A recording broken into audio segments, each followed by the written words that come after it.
여러분 안녕하세요. 10장에서 페어드 데이터에 대해서 우리가 평균을 비교하는 방법에 대해서 오늘 수업을 시작하도록 하겠습니다. 10장에서 남은 부분이 이 부분이 거의 대부분이어서요.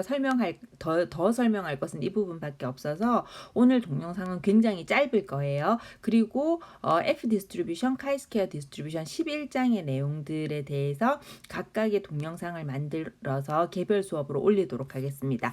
자, 우리 지금 뭐 하고 있냐면은요. 지난주에 이어서 계속 두 개의 집단의 평균을 비교하고 있어요. 근데 두 개의 집단의 평균을 비교를 하는 것은 A라는 집단과 B라는 집단의 평균을 비교를 하는 것은 첫 번째로 두 개의 집단의 모분산을 할 때, 그 다음에 두 번째, 두 개의 집단의 모분산 자체는 모르는데 그 두 개의 집단의 모분산이 같다는 사실은 알 때, 세 번째, 두 개의 집단의 모분산이 같은지 다른지를 아예 모르거나 혹은 다르다는 확신이 있을 때, 이렇게 각각의 경우 우리가 두 개의 집단의 모평균을 추론하는 것이 서로 약간씩 차이가 있었잖아요. 그죠? 그래서 지난 시간까지 여기까지 했었고요. 그 다음에 여기에다가 우리는 두 가지 정도의 이슈를 더 다루는데 지금 잠깐 설명을 할 페어드 데이터에 대한 내용인데 공통 수업에서 당연히 페어드 데이터에 대한 내용을 다 들으셨기 때문에 이 페어드 데이터에 대한 내용은 그냥 개념 설명을 조금 더 보충하는 식으로 해서 짧게 오늘 동영상을 좀 진행을 해볼게요. 그 다음에 여기에다가 원래 우리는 노멀 디스트리뷰션의 영향 때문에 노멀 디스트리뷰션이라는 게 모수로 평균하고 모평균이죠. 평균하고 분산을 이렇게 가지고 있잖아요. 그래서 우리는 항상 어떤 그 같이 생각할 때 중심극한 정리에 의해서 노멀 디스트리뷰션을 많이 생각하기 때문에 평균을 생각하면 분산도 같이 생각하는 것이 한 세트예요. 그런데 우리가 평균이 나오면은 항상 평균과 같은 개념으로서는 뭐가 있냐면 비율이 있잖아요. 평균은 일반적인 데이터를 우리가 이제 평균을 낼 때 평균이라고 한다면 비율이라는 것은 0과 1로 이루어진 특별한 데이터, 즉 바이노미얼 디스트리뷰션을 이루고 있는 어떤 데이터들의 일종의 평균을 이야기할 때 우리가 비율이라고 하기 때문에 사실 평균하고 비율은 약간 영혼의 단짝 그런 개념이죠.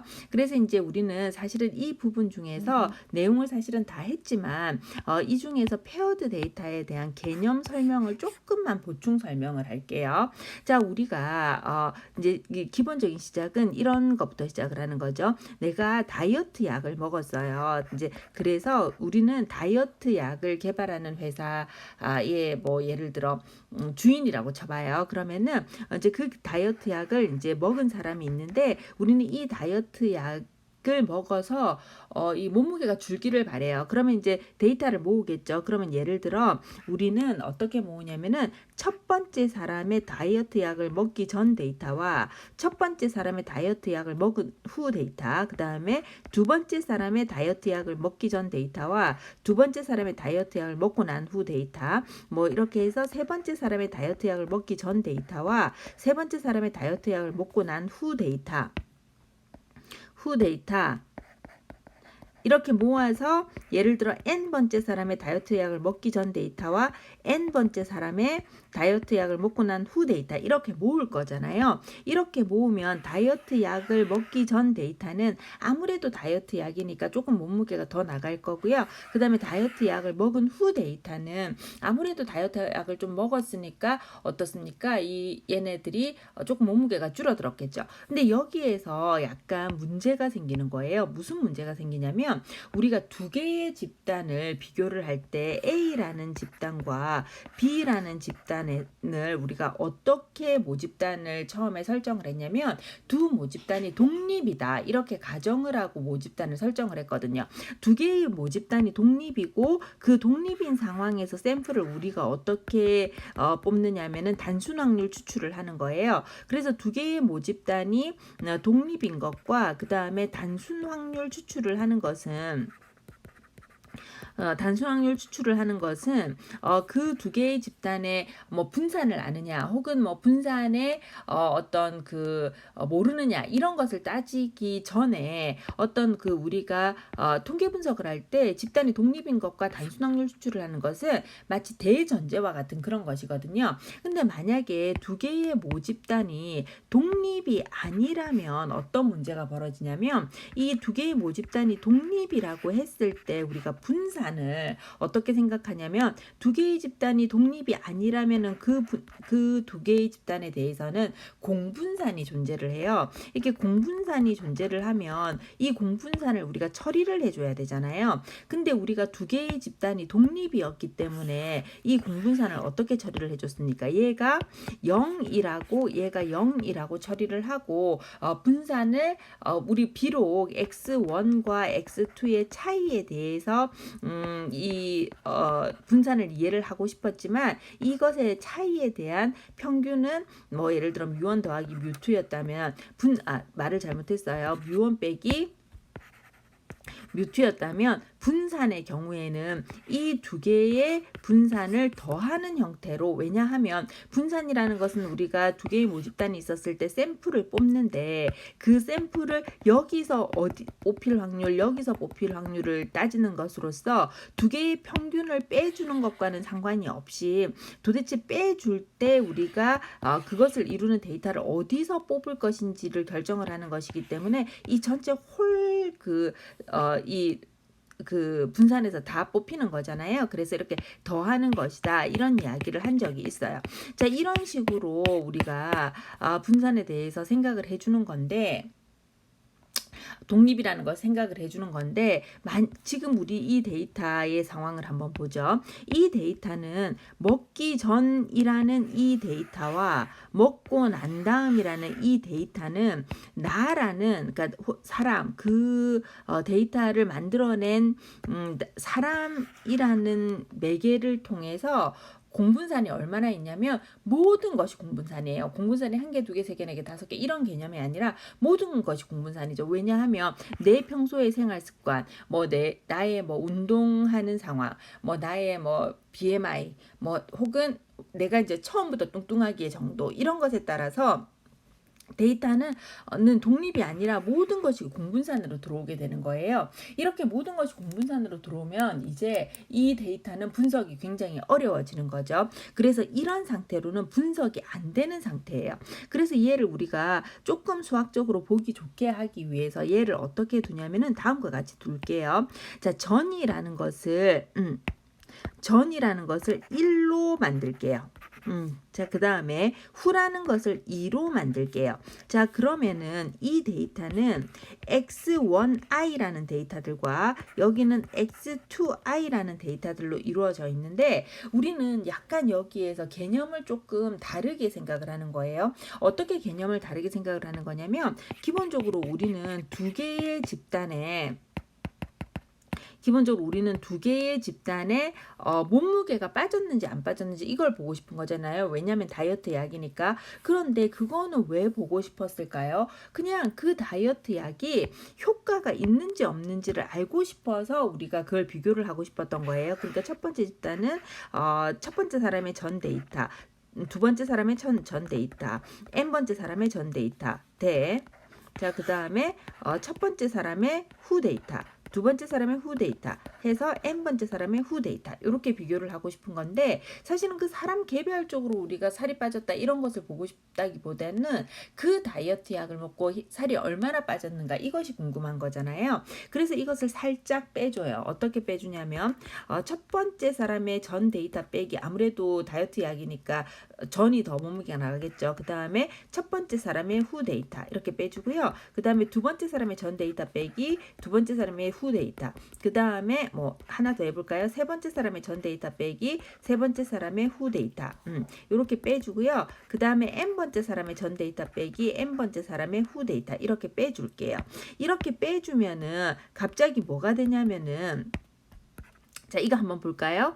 이것은 첫 번째 사람의 몸무게의 줄어든 정도, 두 번째 사람의 몸무게의 줄어든 정도, 세 번째 사람의 몸무게의 줄어든 정도, 그 다음에 얘는 n 번째 사람의 몸무게의 줄어든 정도, 이렇게 되는 거죠. 이렇게 되면은 이게 뭐예요? 약효가 되는 거죠. 그러면은 이것은 약효라고 불리우는 새로운 변수로 정의를 하는 거예요. 그러니까 얘는 첫 번째 사람의 약효, 이 정도 되는 거겠죠. 첫 번째에는 첫 번째 사람의 약효 정도 되는 거겠죠. 그러면 얘는 두 번째 사람의 약효 정도 되는 거고요. 얘는 세 번째 사람의 약효 이 정도 되는 거고, 이렇게 해서 얘는 n 번째 사람의 약효 이렇게 되는 거겠죠. 자, 이렇게 되면 우리는 이 약효가 없느냐, 혹은 이 전체 약효가 0보다 크냐? 그러니까 그다음에 이 약효가 0보다 작으냐? 이거를 검정하는 것으로서 바뀌게 되는 거예요. 자, 그래서 짝 데이터는, 페어드 데이터는 항상 어떤 식으로 생각을 하냐면은 데이터들을 빼주는 방향으로 생각을 하는 거예요. 자, 이런 것이 페어드 데이터의 기본적인 개념이고요. 이렇게 페어드 데이터를 이제 기본적으로 이렇게 해주면 우리는 이제 결국은 이 평균들이 0이냐 혹은 0보다 크냐 혹은 0보다 작으냐, 이것이 궁금한데, 이제 이런 평균을 우리가 뭐라고 하냐면 뮤라고 부르기로 했으니까요. 그래서 전체적으로 봤을 때 여기는 라지-D라는 노테이션을 썼네요. 따라서 전체 평균이 0이냐 대, 혹은 전체 평균이 0이 아니냐, 혹은 0보다 크냐 혹은 0보다 작으냐, 이렇게 검정하는 방법으로 바뀌는 거예요.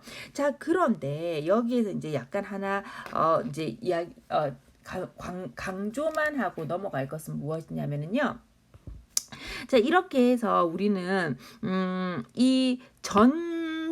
그러니까 먹기 전 집단의 평균과 먹고 난 집단의 평균을 비교하는 것이 아니라 차이의 평균을 비교하는 것으로 바뀌었기 때문에 이 D라는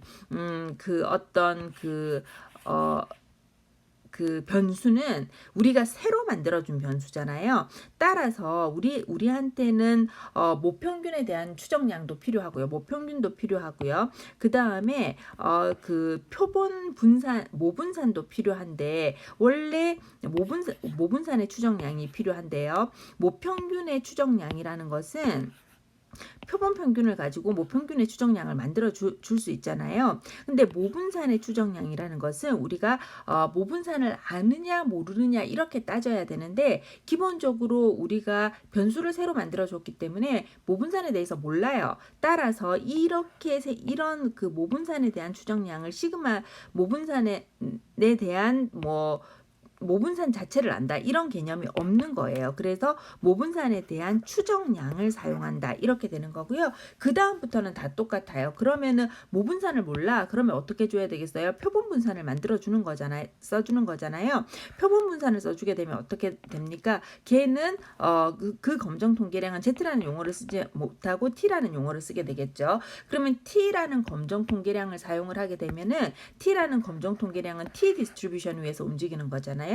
그래서 T 디스트리뷰션에 의해서 따져주는 거고요. T라는 값은 결국 표본에서 벌어진 것 빼기 모집단에서 벌어진 것에다가 누구를 표본의 분산을 나누어주면, 표본의 표준 편차를 나누어주면 되는 것이잖아요. 근데 지금 우리는 무엇에 대해서 이야기를 하고 있냐면 우리가 만들어준 새로운 변수 D에 대해서 이야기를 하고 있기 때문에 이것을 이렇게 D에 대한 값으로 바꿔주면 되는 거겠죠. 이것이 그 페어드 데이터에 대한 T 검정 통계량이 되는 거겠죠. 그 다음부터는 모든 것이 다 똑같아요. 그 다음부터는 신뢰 구간 결정하는 식도 마찬가지로 다 똑같고요. 원래 신뢰 구간을 결정하는 것이 무엇이냐면은 표본에 대한 것, 그죠?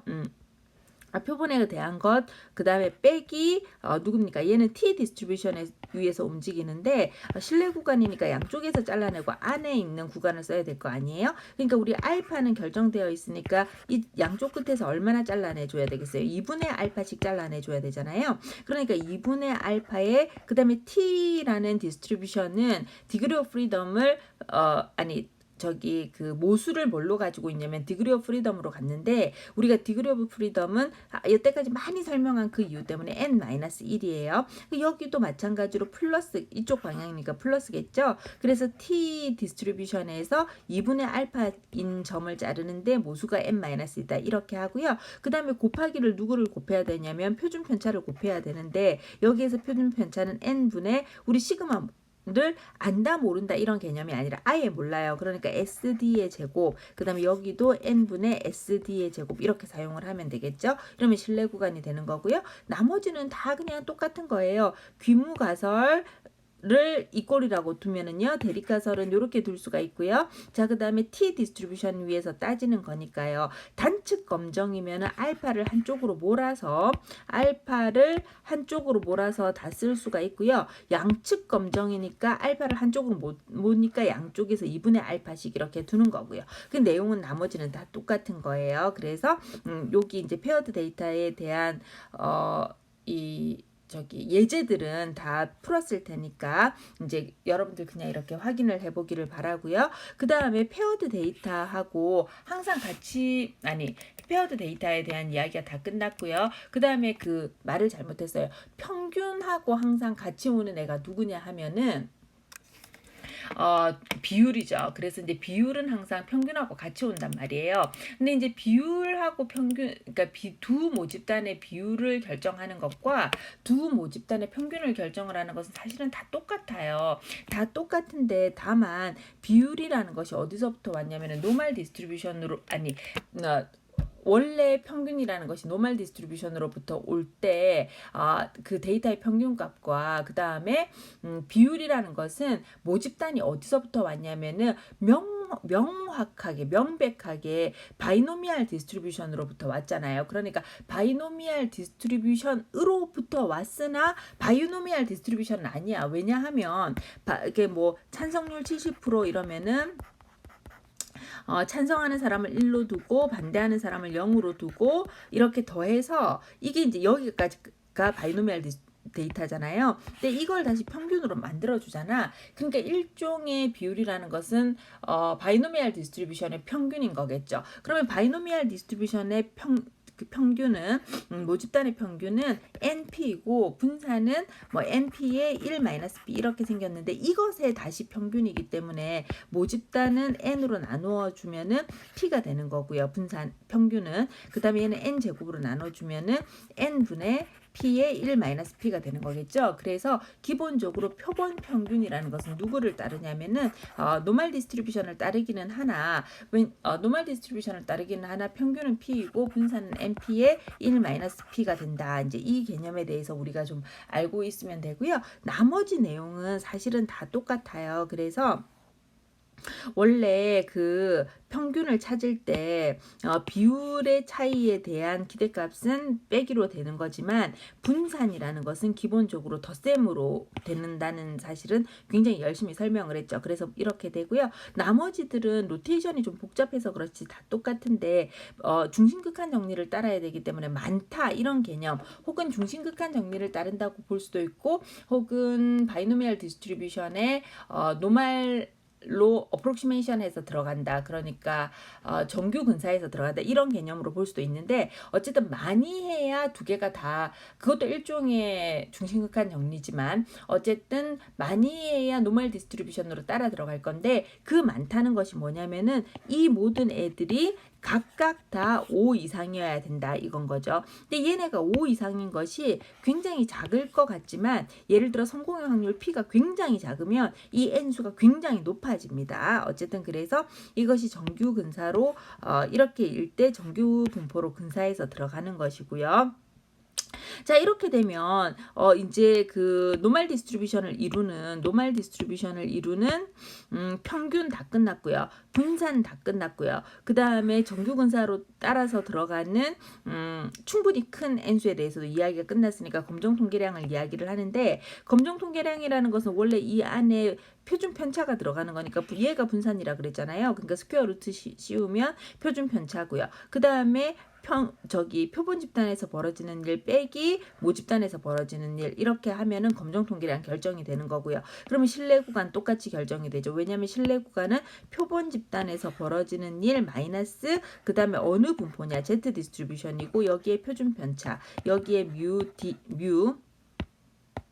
근데 지금은 우리가 뮤가 아니고 모집단의 비율인 거겠죠. 그래서 두 모집단의 비율 여기에다가 이쪽에는 이제 얘의 플러스 값 이렇게 들어가 주면 될 거예요. 이게 신뢰 구간이 되는 거죠. 자, 그 다음에 비율의 경우는 마찬가지로 가설을 설정을 할 때 규모 가설은 이꼴 가설이고 대립 가설은 아니라는 둥, 크다는 둥, 작다는 둥 이렇게 두고 그 다음에 한쪽만 검정을 하면 알파를 한쪽으로 몰지만 양측 검정을 하면 2분의 1씩 나누어 준다. 이것만 다르고 나머지는 사실은 다 똑같죠. 그래서 이렇게 여러분들이 확인을 해주시면 되겠습니다. 자, 그러면 이렇게 해서 10장의 나머지 부분에 대한 이야기는 다 끝이 났고요. 다음 시간에 다음 수업 동영상에서 11장에 대한 내용을 공부를 하도록 하겠습니다.